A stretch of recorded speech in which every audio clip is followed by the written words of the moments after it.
আল্লাহ সুবহানাহু ওয়া তাআলা রাসূল করিম সাল্লাল্লাহু আলাইহি ওয়াসাল্লামের অনুসরণকে সামনে রেখে কোরআনের বেশ কয়েকটি আয়াতে আমাদেরকে নির্দেশনা দিয়েছেন। এর প্রথমটি হচ্ছে আহজাবের 21 নম্বর আয়াতে আল্লাহ তাআলা বলেন, লাকাদ কানা লাকুম ফি রাসূলিল্লাহি উসওয়াতুন হাসানা লিমান কানা ইয়ারজুল্লাহা ওয়াল ইয়াউমাল আখির ওয়া যাকারাল্লাহা কাসীরা। উম্মতে মুহাম্মদের মধ্য থেকে যারা আল্লাহ তাআলার আদেশ এবং নির্দেশকে সবচাইতে গুরুত্ব সহকারে বিশ্বাস করে এবং আল্লাহর প্রতি এবং কিয়ামতের প্রতি আখিরাতের দিবসের প্রতি দৃঢ় বিশ্বাস এবং আশা রাখে এবং দৈনন্দিন জীবনে আল্লাহ তাআলার আবশ্যকীয় ইবাদত নামাজের সাথে সাথে ব্যাপক হারে জিকির করে, এই দুই তিনটি গুণে গুণান্বিত যারা, আল্লাহ সুবহানাহু ওয়া তাআলা বলছেন তাদের জন্য আল্লাহ রসুলের জীবনের মধ্যে রয়েছে সর্বোত্তম আদর্শ। তার মানে হচ্ছে আমরা যদি আল্লাহ রসুলের আদর্শকে অনুসরণ করতে চাই, এর পূর্ব শর্ত হচ্ছে আল্লাহ তাআলা আমাদের জন্য যেই জীবন পদ্ধতি কোরআনে কারীমের মাধ্যমে আমাদেরকে জানিয়েছেন এর প্রতি আশা রাখতে হবে এবং এই নেক আমলের ফলাফল হিসেবে আল্লাহ তাআলা কিয়ামতের দিন আমাদের গুনাহগুলো মাফ করে জান্নাতে প্রবেশ করাবেন এই আশা রাখতে হবে এবং দৈনন্দিন জীবনে ফরজ আমলের পাশাপাশি সুন্নত এবং নফল আমল সহকারে বেশি বেশি জিকির আজকার করতে হবে। এই তিনটি গুণাবলী যদি আমাদের মাঝে অর্জিত হয়, তখন আমরা আল্লাহ রসুলের জীবনকে আমাদের জীবনের আদর্শ হিসেবে বানিয়ে নিতে পারব। কথা হচ্ছে আল্লাহ রসুলের জীবনকে আমরা আদর্শ বানিয়ে নিব, কিন্তু এর বিপরীতে আমরা আল্লাহ রসুলের কথাগুলো যথাযথভাবে পালন করব না, নিষেধগুলোকে ঘৃণা সহকারে ছেড়ে দিব না এবং জিকির আজকারে অভ্যস্ত হব না, এই আমলগুলো ছাড়া আল্লাহ রসুলের আদর্শ পালন করার চেষ্টা করব, তখন কিন্তু এটি পরিপূর্ণভাবে পারা যাবে না। একটি আরেকটির পরিপূরক আরেকটি আয়াতে সূরা আহজাবের 71 নং আয়াতে আল্লাহ তাআলা বলেন, ওয়ামান ইউতিইল্লাহা ওয়া রাসূলাহু ফাকাদ ফাযা ফাওজান আযীমা। যারা দুনিয়া এবং আখিরাত এই উভয় জীবনে মহিমান্বিত সবচাইতে বেশি সফল হতে চায়, তারা যেন আমি আল্লাহ এবং আমার রসুলের অনুসরণ করে। সুবহানাল্লাহি বিহামদিহি। আমরা দুনিয়ার জীবনে সফলতাকে কেবলমাত্র দেখি সীমাহীন অর্থ, জৌলস এবং ক্ষমতা অর্জনের মধ্য দিয়ে, কিন্তু আল্লাহ তাআলা যিনি আমাদেরকে বানিয়েছেন এই মানুষের কল্যাণকে লক্ষ্য করে যাবতীয় নাজ নিয়ামত এই পৃথিবীতে সৃষ্টি করলেন, তিনি আমাদের সফলতার মাপকাঠি দিয়েছেন আল্লাহ এবং আল্লাহর রসুলের অনুসরণকে।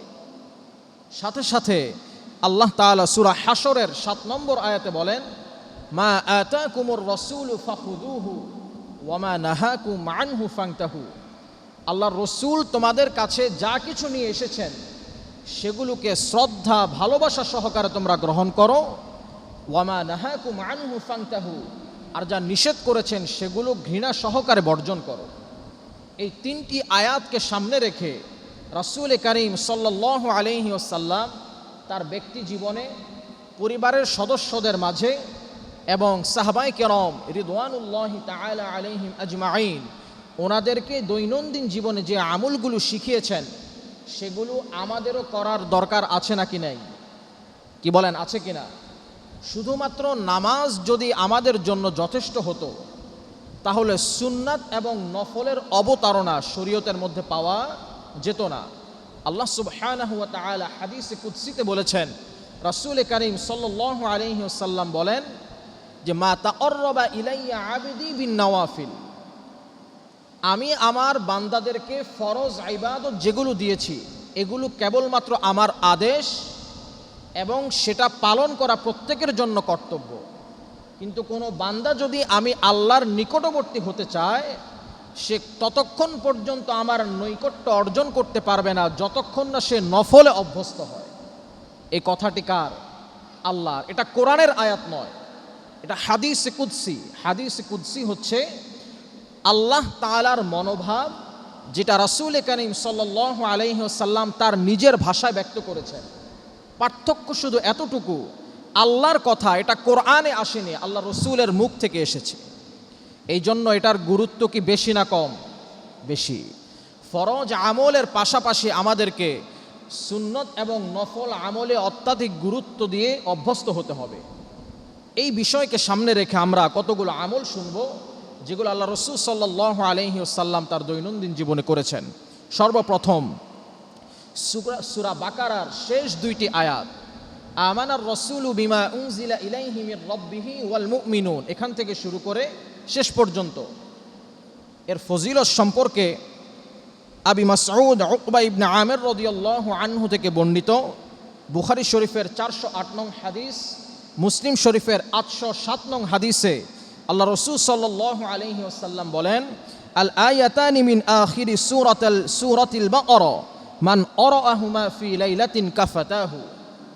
যারা এশার নামাজ জামাতের সাথে আদায় করে রাত্রেবেলা ঘুমানোর আগে অজু অবস্থায় পবিত্র বিছানায় বসে এই দুইটি আয়াত তেলাওয়াত করবে, সারা রাত্রে এই দুইটি আয়াত তার জন্য যথেষ্ট হবে। সুবহানাল্লাহ। কিভাবে যথেষ্ট হবে? এর ব্যাখ্যায় মুহাদ্দিসিনে কেরাম স্পষ্টভাবে দুইটি বিষয়কে সামনে রেখেছেন। প্রথমটি হচ্ছে,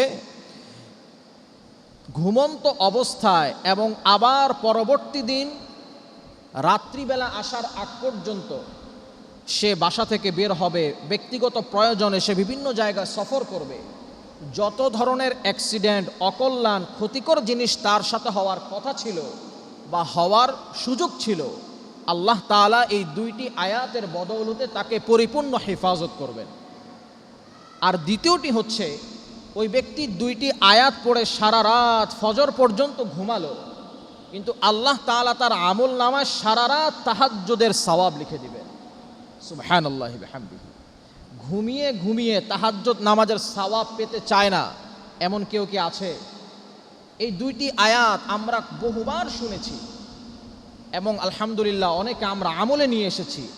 আজকে থেকে আবার আমরা পবিত্র রবিউল আউয়াল মাসে আল্লাহর রসুলের আমলগুলো করার জন্য প্রতিজ্ঞাবদ্ধ হতে পারবো ইনশাল্লাহ। ইনশাআল্লাহ এখন থেকে আমরা প্রতিদিন রাতে ঘুমানোর আগে সূরা বাকারার শেষ দুই আয়াত পড়ে তারপর ঘুমাবো। পারা যাবে তো ইনশাল্লাহ? ইনশাল্লাহ। দুইটি সওয়াব, যাবতীয় অকল্যাণ থেকে তিনি মুক্ত থাকবেন, এবং দ্বিতীয় সওয়াব হচ্ছে সারা রাত ঘুমিয়ে থেকেও তাহাজ্জুদের নামাজের সওয়াব আল্লাহ তাআলা তার আমল নামায় লিখে দিবেন। তারপর আল্লাহ রসুল সাল্লাল্লাহু আলাইহি ওয়াসাল্লাম এই দুইটা আয়াত সম্পর্কে আরেকটি হাদিসে বর্ণনা করছেন। তিরমিজি শরীফের 2882 নং হাদিসে আল্লাহ রসুল সাল্লাল্লাহু আলাইহি ওয়াসাল্লাম বলেন, ইন্নাল্লাহা কাতাবা কিতাবান ক্বাবলা আন ইয়াখলুকাস সামাওয়াতি ওয়াল আরদ বিআলফি আমিন আনজালা মিনহু আয়াতাইনি খতামা বিহিমা সূরাতাল বাকারা। আল্লাহ সুবহানাহু ওয়া তাআলা এই পৃথিবী সৃষ্টির, আসমান জমিন সৃষ্টির 2000 বছর আগে লাউহে মাহফুজে এই কোরআনের যে মূল পাণ্ডুলিপি এটাকে সংরক্ষিত করেছেন। আল্লাহ রসুল সাল্লাল্লাহু আলাইহি ওয়াসাল্লামের উপর নাজিল হওয়ার এই বিষয়টিকে সামনে রেখে আসমান জমিনের সৃষ্টির 2000 বছর আগে লাউহে মাহফুজে কোরআনকে সংরক্ষিত রেখেছেন। এই কোরআনের কোন সূরায় কোন আয়াত সন্নিবেশিত হবে তখন আল্লাহ তাআলা সেটা ঠিক করেননি, অগুছালোভাবে আয়াতগুলো সেখানে সন্নিবেশিত করে রেখেছেন। তো যখন আল্লাহ রসুল সাল্লাল্লাহু আলাইহি ওয়াসাল্লামের কাছে কোরআন নাজিল হতে শুরু করলো, এই যে দুইটি আয়াত মহাসম্মানিত, আল্লাহ তাআলা নির্ধারণ করলেন এই সম্মানিত দুইটি আয়াতকে আমি সূরা বাকারার শেষ দুইটি আয়াতের মধ্যে রাখব। জিবরাইল আলাইহিস সালাতু ওয়াস সালামের মাধ্যমে আল্লাহ রসুলের কাছে যখন এই দুইটি আয়াত অবতীর্ণ হলো, আল্লাহ রসুল সাল্লাল্লাহু আলাইহি ওয়াসাল্লাম বলেন, ওয়ালা ইউরানি ফি দারি সালাসা লায়ালিন ফায়ারবুহা শাইতানুন। যেই ঘরে বা যেই বাড়িতে ধারাবাহিকভাবে প্রথম দিন, দ্বিতীয় দিন, তৃতীয় দিন এইভাবে ধারাবাহিকভাবে এই দুই আয়াত তেলাওয়াত করা হবে, সেই ঘরে ওয়াসওয়াসা দেওয়ার জন্য শয়তান প্রবেশ করতে পারবে না। সুবহানাল্লাহি ওয়া বিহামদিহি। আমাদের ঘরে ছোট ছোট আপনার বাচ্চারা থাকে, সেখানে তাদের সাথে বিভিন্ন ধরনের আপনার ভীতিকর জিনিস অনেক সময় দেখা যায়। রাত্রে তারা ঘুমের মধ্যে কেঁদে উঠে, ভয় পেয়ে যায়, স্বাস্থ্য খারাপ হয়ে যায়, বিভিন্ন বদনজর লাগে এবং জিনের দূর থেকে শারারত বা আসর লাগে। যদি সেই ঘরে বসবাসকারী বাবা মা বা অন্যান্য পরিবারের সদস্যরা এই আয়াতের আমলে অভ্যস্ত হন, তাদের এই আমলের বদৌলতে তারা নিজেরা এবং ছোট বাচ্চাদেরকে আল্লাহ তাআলা শয়তানের ওয়াসওয়াসা এবং জিনের আসর থেকে হেফাজত করবে। এই আমল করার দরকার আছে না নাই? আমরা নিজেরা যারা পারি আলহামদুলিল্লাহ আমল করব।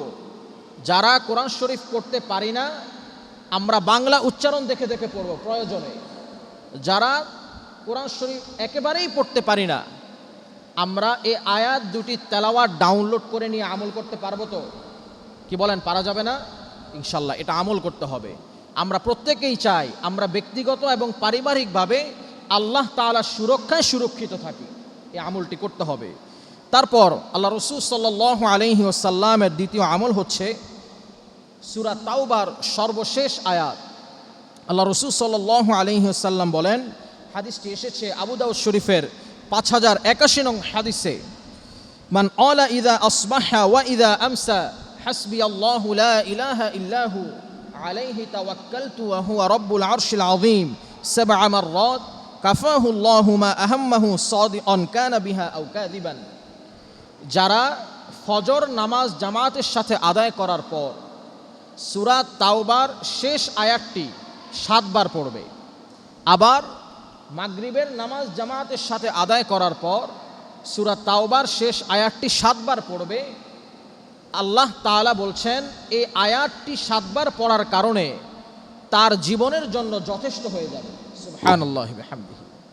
এর ব্যাখ্যায় মুফাসসিরিন কিরাম বলছেন, সাদিকান কানা বিহা আও কাযিবান, এটার গুরুত্ব এবং মাহাত্ম্য আল্লাহর কাছে কতটা বেশি, এটার গুরুত্ব সে ভালোভাবে বুঝতে পারুক আর না পারুক, শুধুমাত্র এই কথার উপর আল্লাহ রসুলের এই হাদিসের উপর ভরসা করে সেই যদি এই আমলে অভ্যস্ত হয়, যাবতীয় সমস্যা থেকে আল্লাহ তাআলা তাকে হেফাজত করবে। এর অর্থটা কি আপনি দেখেন, হাসবিয়াল্লাহু লা ইলাহা ইল্লাহু, আমি আমার জন্য যথেষ্ট মনে করছি সেই সত্তাকে যিনি ছাড়া আর কোনো মাবুদ নেই। আলাইহি তাওয়াক্কালতু ওয়া হুয়া রাব্বুল আরশিল আযীম, আমি তার উপরে ভরসা করছি এবং তিনি হচ্ছেন মহান আরশের অধিপতি। সুবহানাল্লাহি বিহামদিহি। এই আয়াতটি যদি কেউ আমল করে, আল্লাহ রাসূল সাল্লাল্লাহু আলাইহি ওয়াসাল্লাম বলছেন দুনিয়ার জীবনে কোনো ক্ষতি তাকে স্পর্শ করতে পারবে না। পারা যাবে ইনশাআল্লাহ। সূরা তাওবার কোন আয়াত? সবাই বলেন, সর্বশেষ আয়াত। সূরা তাওবার সর্বশেষ আয়াত। আর প্রথমে শুনেছি সূরা বাকারার শেষ 2 আয়াত। তারপর আল্লাহ রাসূল সাল্লাল্লাহু আলাইহি ওয়াসাল্লামের তৃতীয় আমল হচ্ছে সাইয়্যিদুল ইস্তিগফার। এই শব্দটি আপনারা শুনেছেন। আমরা যতভাবে আল্লাহর কাছে ক্ষমা প্রার্থনা করি, আস্তাগফিরুল্লাহ, এটি হচ্ছে সবচাইতে ছোট ইস্তিগফার। আর যত ধরনের ইস্তিগফার হাদিসের মধ্যে পাওয়া যায়, এর মধ্যে সবচাইতে গুরুত্বপূর্ণ এবং মর্যাদা সম্পূর্ণ ইস্তিগফার হচ্ছে সাইয়্যিদুল ইস্তিগফার। আল্লাহুম্মা আনতা রব্বি লা ইলাহা ইল্লা আনতা খলাকতানি ওয়া আনা আবদুকা ওয়া আনা আলা আহদিকা ওয়া ওয়া'দিকা মাস্তাতা'তু আউযু বিকা মিন শাররি মা সানা'তু আবুউ লাকা বিনি'মাতিকা আলাইয়া ওয়া আবুউ বিযামবি ফাগফিরলি ফাইন্নাহু লা ইয়াগফিরুয যুনুবা ইল্লা আনতা। এই সাইয়্যিদুল ইস্তিগফার কেউ যদি ফজরের পর একবার পড়ে, আবার মাগরিবের পর একবার পড়ে, সে ফজরের পর পড়েছে একবার, মনোযোগ সহকারে শুনব, মাগরিবের সময় আসার আগে সে যদি ইন্তেকাল করে এবং এর যে অর্থ এর উপর দৃঢ় বিশ্বাস রেখে পড়ে, আল্লাহ রাসূল সাল্লাল্লাহু আলাইহি ওয়াসাল্লাম বলছেন ওই ব্যক্তি মারা যাওয়ার সাথে সাথে তাকে আল্লাহ তাআলা জান্নাতবাসী ঘোষণা করবে। আবার মাগরিবের পর সে পড়েছে, ফজরের আগে যদি সে ইন্তেকাল করে, আল্লাহ তাআলা তাকে বিনা হিসেবে জান্নাতে প্রবেশ করাবে। এর গুরুত্বটা এত বেশি কেন? এর অর্থের দিকে যদি আমরা তাকাই, দেখতে পাবো আল্লাহুম্মা আনতা রব্বি, হে আল্লাহ আপনি আমার প্রতিপালক, লা ইলাহা ইল্লা আনতা, আপনি ছাড়া আর কোনো মাবুদ নেই, লা ইলাহা ইল্লা আনতা খলাকতানি ওয়া আনা আলা আবদিকা ওয়া ওয়া'দিকা, আপনি আমাকে সৃষ্টি করেছেন এবং আপনি আমাকে যতটুকু সক্ষমতা দিয়েছেন আপনার একত্ববাদের উপরে এবং ইন্তেকালের পর আপনি যে নিয়ামত এবং শাস্তির কথা রেখেছেন এর উপর দৃঢ় বিশ্বাস আমি রেখেছি। আউযু বিকা মিন শাররি মা সনাতু, আমি সারা জীবন যত পাপ করেছি এর থেকে আপনার কাছে আমি পানাহ চাই। আবু উলাকা বিনিআমাতিকা আলাইয়া ওয়া আবু বিযামবি, আপনি আমার উপরে যত ধরনের নিয়ামত দিয়েছেন আমি নিয়ামতের স্বীকার করি এবং আমার জীবনে যত ধরনের পাপ করেছি এই পাপের স্বীকারোক্তিও আমি দিচ্ছি। ওয়া আবু বিযামবি ফাগফিরলি ফাইন্নাহু লা ইয়াগফিরুদ যুনুবা ইল্লা আনতা, মেহেরবানি করে আপনি আমার গুনাহগুলো মাফ করে দিন, কারণ আপনি ছাড়া আমাকে মাফ করার মতন দ্বিতীয় কোনো সত্তা নেই। এর প্রতি দৃঢ় বিশ্বাস নিয়ে চোখের পানি ফেলে দিয়ে নিজের গুনাহের কথাগুলো স্মরণ করে বান্দা যখন একবার পড়বে, ফজরের পরে একবার, মাগরিবের পরে একবার, আর এই বিশ্বাসের সাথে এই ব্যক্তি যদি এই সময়ের মাঝে মারা যায় আল্লাহ তাআলা তার গুনাহগুলো ক্ষমা করে দিয়ে তাকে জান্নাতের অধিবাসী করে দিবে। এই দোয়াটি কি বেশি কঠিন? কথা বলেন। আগে একটা সময় ছিল যখন বিভিন্ন বই পুস্তকের শরণাপন্ন আমরা ছিলাম একটা দোয়া শেখার জন্য, একটা সূরা শেখার জন্য, একটা দোয়ার ফজিলত বা আমলের ফজিলত জানার জন্য আমাদেরকে বাজার থেকে একটা মানসম্মত বই কেনা লাগতো। এখন যাবতীয় সব কিছু আমাদের অ্যান্ড্রয়েড মোবাইলে পাওয়া যাচ্ছে। আপনি যদি একটু সার্চ করেন সাইয়্যিদুল ইস্তিগফার, সাথে সাথে আরবি উচ্চারণ, বাংলা উচ্চারণ এবং অর্থসহ আপনি পেয়ে যাবেন। তারপরেও যদি আমরা আমল না করতে পারি আল্লাহ রাসূল সাল্লাল্লাহু আলাইহি ওয়াসাল্লামের সুপারিশ আমরা কিভাবে পাব? সবাই পারা যাবে তো ইনশাল্লাহ।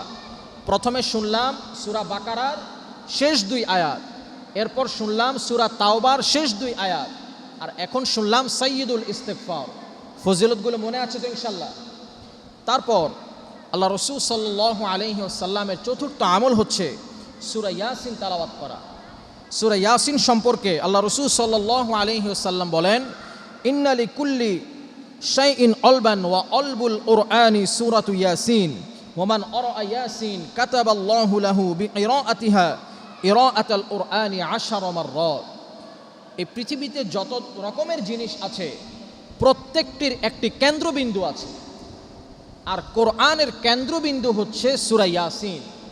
কারণ এই সূরা ইয়াসিনে আল্লাহ তাআলার অস্তিত্ব, আল্লাহ তাআলার নিয়ামত, রহমত, বরকত, তার প্রতি কিভাবে বিশ্বাস স্থাপন করতে হবে, মানুষের ইহকালীন জীবন কেমন হবে, পরকালীন জীবন কেমন হবে, এই যাবতীয় সকল বিশ্বাসের যে মূল জিস্ট আল্লাহ তাআলা সূরা ইয়াসিনের মধ্যে দিয়ে রেখেছেন। আল্লাহ রাসূল সাল্লাল্লাহু আলাইহি ওয়াসাল্লাম বলেন, যেই ব্যক্তি একবার সূরা ইয়াসিন পড়বে অথবা শুনবে তার আমল নামায় 10 খতম কোরআনের সওয়াব দেওয়া হবে। সুবহানাল্লাহ বলবেন না? আমরা কোরআন শরীফ পড়া থেকে যোজন যোজন মাইল দূরে সরে গিয়েছি। আজকে কোরআন শেখারও সময় আমাদের হয় না, কোরআন তেলাওয়াত করার সময় হয় না। যারা কোরআন পড়তে পারি না তারা একটু কোরআন তেলাওয়াত শুনবো, সেই সময়টাও আমরা পাই না। অথচ কি পরিমাণ সওয়াব! আপনাকে যদি এই ধরনের অল্প কাজ করে বেশি সওয়াব পাওয়ার সুযোগ আমাদেরকে না দেওয়া হতো, 10 খতম কোরআনের সওয়াব আমাদের অর্জন করতে কতদিন সময় লাগতো? আপনি যদি প্রতিদিন 1 পারা করেও পড়তেন বা প্রতিদিন আপনি 2-3 ঘন্টা সময় যদি কোরআনের পিছনে ব্যয় করতেন, আপনার 10 খতম কোরআন শরীফ পড়তে 10 মাস লেগে যেত। কি বলেন, ঠিক না? আর সূরা ইয়াসিন যদি আপনি তেলাওয়াত করেন, আপনার সর্বোচ্চ আপনি যদি স্বাভাবিক তেলাওয়াত করতে পারেন 8 থেকে 10 মিনিট লাগবে। আপনি যদি তেলাওয়াত শুনেন সেক্ষেত্রে আপনার 5 থেকে 10 মিনিট লাগবে। এই 5-10 মিনিট আপনি দিনের যে কোনো সময়ে যদি খরচ করেন আপনার আমল নামায় 10 খতম কোরআনের সওয়াব দেওয়া হবে। চিন্তা করে দেখেছেন? আবার আল্লাহ রাসূল সাল্লাল্লাহু আলাইহি ওয়াসাল্লাম সূরা ইয়াসিন সম্পর্কে তিরমিজি শরীফের 2889 নং হাদিসে বলেন, মান ক্বারাআ ইয়াসিন ফি লাইলাতিন আসবাহা মাগফুরান লাহু, যে ব্যক্তি রাতে ঘুমানোর আগে সূরা ইয়াসিন একবার তেলাওয়াত করবে অথবা শুনবে, আল্লাহ তাআলা ফজরের সময় তাকে নিষ্পাপ হিসেবে ঘুম থেকে জাগ্রত করবে। এই ফজিলতগুলো আমরা কোথায় পাবো? আরেক হাদিসে এসেছে, যেই ব্যক্তি ফজরের পর মাসনুন আমল শেষ করে সূরা ইয়াসিন একবার পড়ে, সারাদিনের যত ধরনের প্রয়োজন তার হবে আল্লাহ তাআলা নিজে সেগুলোর ব্যবস্থাপনা করে দিবেন। সে কাজগুলো করতে গিয়ে যদি কোনো প্রতিবন্ধকতা আসার সুযোগও থাকতো, আল্লাহ তাআলা সেগুলোকে নিজ দায়িত্বে দূর করে দিয়ে তার কাজকে সহজ করে দিবেন। সুবহানাল্লাহি ওয়া বিহামদিহি। তাহলে এই জন্য সবার কাছে সবিনয়ে অনুরোধ থাকবে, আমরা ফজরের পর সূরা ইয়াসিন তেলাওয়াত নিজে করতে পারলে করব, অথবা তেলাওয়াত শুনব। আবার রাত্রিবেলা ঘুমানোর আগে আমরা সূরা ইয়াসিন তেলাওয়াত করব অথবা শুনব। 10 থেকে 20 মিনিট সারা দিনে কোরআন তেলাওয়াতের পিছে দেওয়া যাবে তো ইনশাল্লাহ? আমরা প্রত্যেকেই চাই সুস্থতার সাথে জীবন যাপন করতে। সূরা ইয়াসিন আমাদেরকে সুস্থ জীবন দেওয়ার জন্য আল্লাহ রাসূল হাদিসের মধ্যে ওয়াদা করেছেন। আমরা ঘুমন্ত অবস্থায় অনেকেই মারা যাই, স্ট্রোক করে ফেলি, হার্ট অ্যাটাক হয়ে যায়। কিভাবে মারা গিয়েছি পরবর্তীতে হসপিটালে গিয়ে ডায়াগনোসিসের পরে বের করা যায় যে উনি এই রোগে আক্রান্ত হয়ে মারা গিয়েছিলেন। আল্লাহ না করুন যদি আমরা রাতের মধ্যে ঘুমেও মারা যাই আর এর আগে সূরা ইয়াসিন তেলাওয়াত করে আমরা শুয়ে পড়ি, তাহলে আল্লাহ রাসূলের এই হাদিস অনুযায়ী আমরা নিষ্পাপ হিসেবে আল্লাহর কাছে হাজির হব। এই জন্য সবার কাছে অনুরোধ থাকবে, যারা কোরআন তেলাওয়াত করতে পারি আর যারা না পারি, পারলে তেলাওয়াত করব, না পারলে তেলাওয়াত শুনবো। সূরা ইয়াসিন আমাদেরকে ফজরের পরে এবং ঘুমানোর আগে পড়তেই হবে। রাজি আছি তো সবাই ইনশাআল্লাহ? ইনশাআল্লাহ। তারপর সূরা ওয়াকিআ সম্পর্কে আল্লাহ রাসূল সাল্লাল্লাহু আলাইহি ওয়াসাল্লামের বিখ্যাত সাহাবী আব্দুল্লাহ ইবনে মাসউদ রাদিয়াল্লাহু আনহু বলেন, আল্লাহ রাসূল সাল্লাল্লাহু আলাইহি ওয়াসাল্লাম বলেছেন, মান আরা সূরাতাল ওয়াকিআতি কুল্লা লাইলাতিন লাম তুসিবহু ফাআতুন আবাদা। যে ব্যক্তি রাত্রিবেলা, আর এক হাদিসে এসেছে মাগরিবের পরে যেই ব্যক্তি সূরা ওয়াকিয়া তেলাওয়াত করবে, পৃথিবীতে সবাই যদি অভাব অনটনে পড়ে যায় আল্লাহ তাআলা তাকে সচ্ছল অবস্থায় রাখবেন। সুবহানাল্লাহি বিহামদিহি। এই হাদিসের উপর আব্দুল্লাহ ইবনে মাসউদ রাদিয়াল্লাহু আনহুর বিশ্বাস এতটা প্রকট ছিল, ওনার ইন্তেকালের আগে আল্লাহ রাসূল সাল্লাল্লাহু আলাইহি ওয়াসাল্লাম যখন তার মুমূর্ষ অবস্থায় তার পাশে গিয়ে বসলেন এবং জিজ্ঞাসা করলেন, তুমি যে ইন্তেকাল করছো, তোমার 3টি মেয়ে তুমি রেখে গিয়েছো, তাদের তোমার ইন্তেকালের পরবর্তী সময়ে তাদের জীবনযাপনের জন্য তুমি কি রেখে গিয়েছো? তখন তিনি আল্লাহ রসুলকে উত্তর দিয়েছেন, হে আল্লাহ রসুল, আপনিই তো আমাদেরকে শিখিয়েছেন যে যেই ব্যক্তি অথবা যেই পরিবারের সদস্যরা যারা মাগরিবের পরে সূরা ওয়াকিয়া তেলাওয়াত করবে তাদেরকে কশ্চিনকালেও অভাব অনটন অসচ্ছলতা স্পর্শ করতে পারবে না। আমি আমার পরিবারের সদস্য, স্ত্রী এবং সন্তানদেরকে এই আমলে অভ্যস্ত করেছি এবং আমি বিশ্বাস করি এই আমল যদি তারা নিয়মিত করে যায় তাদেরকে আমার অনুপস্থিতিতে অভাব অনটন স্পর্শ করতে পারবে না। সুবহানাল্লাহি ওয়া বিহামদিহি। এই জন্য এই আমলটি আমাদেরকে করতে হবে। তারপর সর্বশেষ সূরা মুলক সম্পর্কে আল্লাহ রাসূল সাল্লাল্লাহু আলাইহি ওয়াসাল্লাম বলেন, ইন্না সূরাতান মিনাল কুরআনি 30 আয়া শাফাআত লিরাজুলিন হাত্তা গুফিরা লাহু ওয়া হিয়া তাবারাকাল্লাযী বিয়াদিহিল মুলক। আল্লাহ রাসূল সাল্লাল্লাহু আলাইহি ওয়াসাল্লাম বলেন, কোরআনে 30 আয়াত বিশিষ্ট একটি বিখ্যাত সূরা, যার প্রথম অংশ হচ্ছে তাবারাকাল্লাযী বিয়াদিহিল মুলক। এই সূরার নাম হচ্ছে সূরা মুলক। 29 পারার একেবারে প্রথম সূরা। আল্লাহ রাসূল সাল্লাল্লাহু আলাইহি ওয়াসাল্লাম বলেন, যেই ব্যক্তি প্রতিদিন রাতে এই সূরা আমল করার পর তারপর ঘুমাবে, আল্লাহ তাআলা কিয়ামতের দিন এই সূরাকে তার নাজাতের উসিলা হিসেবে ঘোষণা করবেন।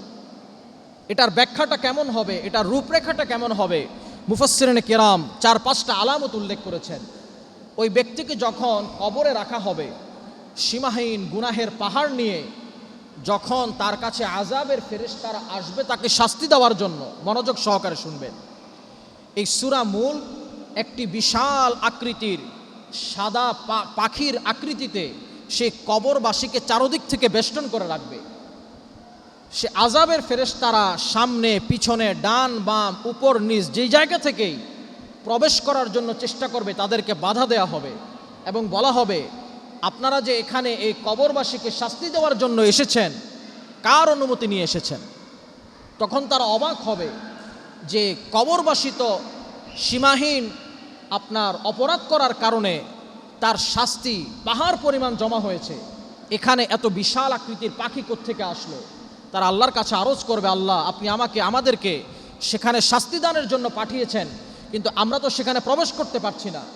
তখন আল্লাহ বলবেন, ওই ব্যক্তির আমলনামা তোমরা চেক করো, চেক করে পাওয়া যাবে তার গুনাহ ছিল বটে, কিন্তু প্রতি রাতে সে ব্যক্তি মুলক পড়া ছাড়া ঘুমাতো না। আল্লাহ বলবেন, তোমরা সেখান থেকে ফিরে আসো, এই সূরা মুলকের উসিলা আমি তার গুনাহগুলো মাফ করে দিলাম। সুবহানাল্লাহ। এটা হচ্ছে প্রথম পর্যায়। দ্বিতীয় পর্যায়, কিয়ামত পর্যন্ত এই কবরে থাকার পর যখন সবার সাথে ওই ব্যক্তি উঠবে এবং অপরাধের কারণে আল্লাহর সামনে হিসাব দিতে গিয়ে ধরা পড়ে যাবে, তখন আল্লাহর ওই ব্যক্তির সামনে আল্লাহর মুখোমুখি হবে এই সূরা মুলক। তখন বলবে, আল্লাহ আপনার হাবিব আমার সম্পর্কে এই হাদিস জানানোর কারণে এই ব্যক্তি আমাকে প্রতিনিয়ত আমল করেছে, এখন যদি আপনি এই ব্যক্তিকে শাস্তি দেন তাহলে আপনি আমাকে যেই বরকত দিয়ে পৃথিবীতে নাজিল করেছিলেন সেটা মিথ্যা হয়ে যাবে।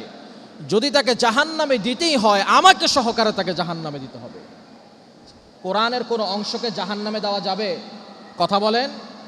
তখন আল্লাহ তাআলা সূরা মুলকের এই অনুরোধ রেখে তার গুনাহগুলো মাফ করে জান্নাতে প্রবেশ করাবেন। সুবহানাল্লাহি ওয়া বিহামদিহি। তারপর যতক্ষণ না পর্যন্ত আল্লাহ তাআলা তাকে ক্ষমা করবেন, সে ততক্ষণ পর্যন্ত আল্লাহর সাথে এই তর্ক বিতর্ক করতেই থাকবে। এই জন্য যে আমলগুলো আমরা শুনলাম, পারা যাবে তো ইনশাল্লাহ? যারা পরে এসেছেন আমি আবারও বলছি, সূরা বাকারার শেষ 2 আয়াত যে ব্যক্তি আমল করবে, আল্লাহ তাআলা তাকে যাবতীয় বিপদ আপদ থেকে হেফাজত করবেন এবং সেই রাত্রিতে সে ঘুমিয়ে থাকার পরেও তার আমল নামায় সারা রাত তাহাজ্জুদ নামাজ পড়ার সওয়াব দেয়া হবে। আর যেই ব্যক্তি সূরা তাওবার শেষ আয়াত ফজরের পর 7 বার, মাগরিবের পর 7 বার পড়বে, যাবতীয় যত ধরনের বিপদ আপদ তাকে স্পর্শ করার সুযোগ ছিল সকল বিপদ আপদ থেকে আল্লাহ তাআলা তাকে হেফাজত করবেন। তারপর সাইয়্যিদুল ইস্তিগফার, যেটা আমরা অনেকে আমল করে থাকি, যে ব্যক্তি ফজরের পর 1 বার এবং মাগরিবের পর 1 বার পড়বে, ফজর থেকে নিয়ে মাগরিব পর্যন্ত, আবার মাগরিব থেকে নিয়ে ফজর পর্যন্ত এই সময়ের মাঝে কেউ যদি ইন্তেকাল করে, আল্লাহ তাআলা তাকে মাসুম হিসেবে ইন্তেকাল করাবেন, তার সমগ্র গুনাহগুলো আল্লাহ তাআলা ক্ষমা করে দিবেন। তারপর সূরা ইয়াসিন সম্পর্কে আল্লাহ রাসূল সাল্লাল্লাহু আলাইহি ওয়াসাল্লাম বলেছেন, যে ব্যক্তি রাত্রিবেলা সূরা ইয়াসিন পড়ে ঘুমাবে, আল্লাহ তাআলা ফজরের সময় তাকে নিষ্পাপ হিসেবে জাগ্রত করবেন। সে যদি ফজরের পর সূরা ইয়াসিন পড়ে, সারাদিনের যাবতীয় যত ধরনের প্রয়োজন তার ছিল আল্লাহ তাআলা নিজ দায়িত্বে সেগুলোকে পূরণ করে দিবেন এবং তার জীবনের যাবতীয় জীবিকার ব্যবস্থা আল্লাহ তাআলা করে দিবেন। সূরা ওয়াকিয়া যে ব্যক্তি মাগরিবের পরে তেলাওয়াত করবে অথবা শুনবে, আল্লাহ তাআলা তাকে কখনো অভাব অনটনের মধ্যে ফেলবেন না। এবং সর্বশেষ সূরা মুলক যে ব্যক্তি ঈশার পর আমল করবে, রাত্রিবেলা আমল করবে, কবরে এবং আখিরাতের দিনে এই সূরা মুলক তাকে নাজাতের ব্যবস্থা করে জান্নাতের অধিবাসী হিসেবে কবুল করবে। আল্লাহ তাআলা আমাদের সকলকে রবিউল আউয়াল মাসের শেষ অংশে এসে আল্লাহ রাসূল সাল্লাল্লাহু আলাইহি ওয়াসাল্লামের গুরুত্বপূর্ণ দৈনন্দিন আমলগুলো আমাদের জীবনের সাথে মিশ্রণ করে বিরতিহীনভাবে ইন্তেকাল পর্যন্ত আমল করার তৌফিক দান করুন। সবাই বলি আমিন। ওয়া আখির দাওয়ানা আলহামদুলিল্লাহি রাব্বিল আলামিন। হাযা কানা ইনদি ওয়াল ইলমু ইনদাল্লাহ। আসসালামু আলাইকুম ওয়া রাহমাতুল্লাহি ওয়া বারাকাতুহু।